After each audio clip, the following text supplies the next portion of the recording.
ఏమిటి చెయ్య? నాన్న అస్తమానం అలా తగ్గుతున్నాడు. ఏమిటో చిన్నాన్న, వైద్యుడేమో ఛాయ్ అంటున్నాడు. చేయలేదు గీయలేదురా, చేతిలో ఉన్న 4 కసులు చెల్లబెట్టేదాకా వైద్యుడు అట్టాగే అంటుంటాడు. ఒకళ్ళు అనడం ఏమిటన్నయ్యా? దగ్గు కనపడుతోంది, జబ్బు కనపడుతోంది. ఏం లేదు లేరా, వయసు అయిపోయింది చూడు. అందుకే చెబుతున్నాను, ఏ చీకు చింత లేకుండా కాలం గడపవలసిన ఈ వయసులో నువ్వెందుకింత అవస్థపడాలి?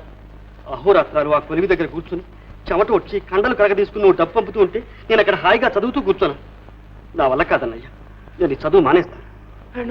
ఏదైనా ఉద్యోగం చూసుకుంటాను. ఏమిటి నువ్వు అనేది? చదువు మానేస్తావా? లేకుంటే నేను చదివి వరగబెట్టేదేముంది?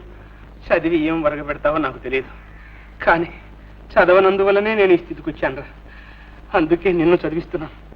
బాబు, ఇన్నాళ్ళ నా కష్టం ఈయనగాచిన నక్కల పాలు చేయకు. ఆ బిఏ పూర్తి చేయి, ఆ తర్వాత అంటావా చాకరీ మానేస్తాను, హాయిగా కూర్చుంటాను. సరేనా?